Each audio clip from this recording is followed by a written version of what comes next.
దేశవ్యాప్తంగా శ్రీ చైతన్య కాలేజీలపై ఐటీ దాడులు జరిగాయి. ఏపీ, తెలంగాణ, ఢిల్లీ, ముంబై, బెంగళూరులో అధికారులు సోదాలు నిర్వహించారు. హైదరాబాద్ కేంద్రంగా శ్రీ చైతన్య విద్యాసంస్థలున్నాయి. విద్యాసంస్థల్లో అక్రమ లావాదేవీలు జరిగినట్లు ఆరోపణలొచ్చాయి. విద్యార్థుల నుంచి నగదు రూపంలో తీసుకుని పన్ను ఎగవేసినట్లు అభియోగాలున్నాయి.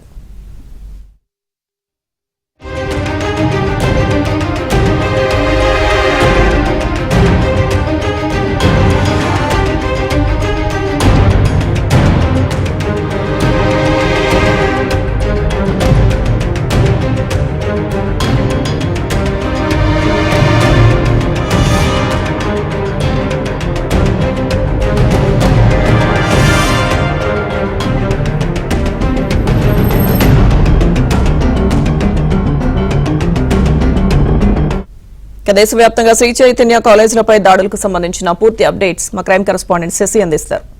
శశి,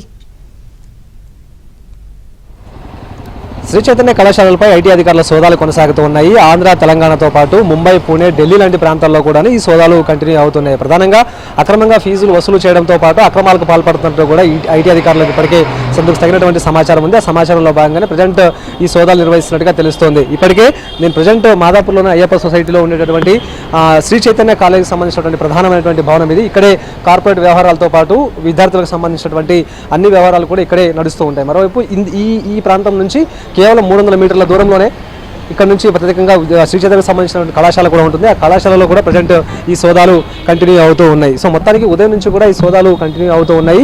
ప్రధానంగా ఎక్కువ కూడా శ్రీ చైతన్య కళాశాలలో విద్యార్థుల నుంచి నగదు రూపంలోనే డబ్బులు వసూలు చేస్తూ ఉంటారు. వీటిని ఎక్కువగా కూడా విద్యార్థులు నగదు రూపంలో డబ్బులు చెల్లించాలంటూ కూడా గతంలో ఒత్తిడి తీసుకొచ్చినట్టు ఆరోపణలు కూడా ఉన్నాయి. అయితే విద్యార్థుల నుంచి నగదు రూపంలో వసూలు చేసినప్పుడు అవన్నీ కూడా ఐటీ అధికారులకు లెక్కలు చూపించేటటువంటి పరిస్థితి ఉండదు. సో ఇదే నేపథ్యంలో దీన్ని ఆసరాగా భావించి ఇటు శ్రీ చైతన్య యాజమాన్యం ఎక్కువగా కూడా విద్యార్థుల నుంచి నగదు రూపంలోనే డబ్బులు వసూలు చేసినట్టు కూడా తెలుస్తుంది. నగదు రూపంలో వసూలు చేసినటువంటి డబ్బంతా కూడా లెక్కలోకి రాదు. సో ఐటీ అధికారులకు రిటర్న్స్ చూపించేటటువంటి క్రమంలో ఇవన్నీ కూడా లెక్కలోకి వచ్చేటటువంటి అవకాశం ఉండదు. కాబట్టి ఎక్కువగా కూడా నగదు రూపంలోనే మొత్తం లావాదేవీలు జరిగినట్టుగా తెలుస్తోంది. ఇదే కాకుండా ప్రభుత్వానికి ట్యాక్స్ చెల్లించేందుకు, ఆ తర్వాత విద్యార్థుల నుంచి ఫీజులు వసూలు చేసేందుకు ప్రత్యేకంగా సాఫ్ట్వేర్లు ఏర్పాటు చేసుకున్నట్టుగా ఇప్పటికీ ఐటీ అధికారులు ప్రధానంగా గుర్తించడం జరిగింది. ఇక విద్యార్థుల నుంచి ప్రభుత్వం నిర్దేశించినటువంటి ఫీజులను వసూలు చేయడానికి ఆ వసూలు ఆన్లైన్లో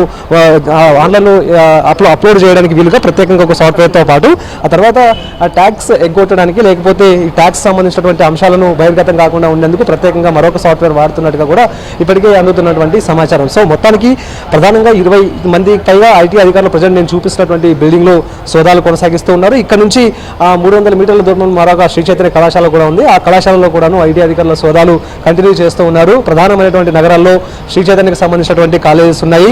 వందలాది కాలేజెస్ శ్రీ చైతన్యకి సంబంధించినటువంటి కాలేజెస్ ఉన్నాయి. ఇందులో పెద్ద మొత్తంలో కూడా విద్యార్థులు విద్యను అభ్యసిస్తూ ఉంటారు.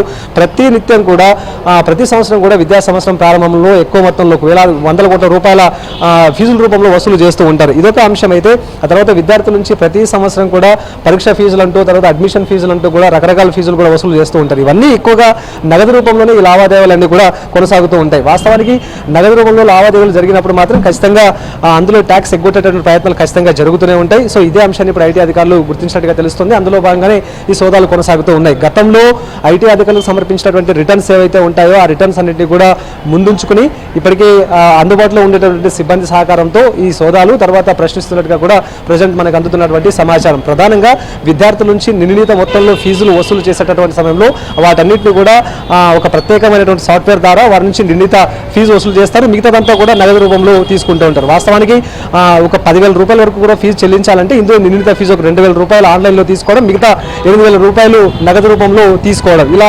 చేస్తున్నటువంటి సమయంలో నగదు రూపంలో తీసుకున్న వాటికి మాత్రం ఎక్కడ లెక్కలు చెప్పాలనేటువంటి పరిస్థితి ఉండదు. కాబట్టి ఇవన్నీ కూడా ప్రజెంట్ ఐటీ అధికారులు గుర్తిస్తూ ఉన్నారు. ఈ తరహా జరిగేటువంటి అంశాలన్నింటినీ కూడా ఇప్పటికీ ఐటీ అధికారులు ఆరా తీస్తూ ఉన్నారు. మరోవైపు ఐటీ అధికారులకు ఖచ్చితంగా పన్ను చెల్లించాల్సిన అవసరం ఉంటుంది. కాబట్టి దానికోసమే ప్రత్యేకమైనటువంటి మరొక సాఫ్ట్వేర్ను కూడా ఏర్పాటు చేసుకుని దాని ద్వారానే చెల్లింపులు చేస్తున్నట్టుగా కూడా ప్రజెంట్ ఐటీ అధికారులు గుర్తించినట్టుగా తెలుస్తుంది. సో మొత్తానికి సోదాలు కంటిన్యూ అవుతూ ఉన్నాయి.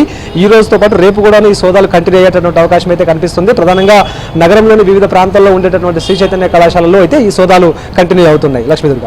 Right, thank you Shashi.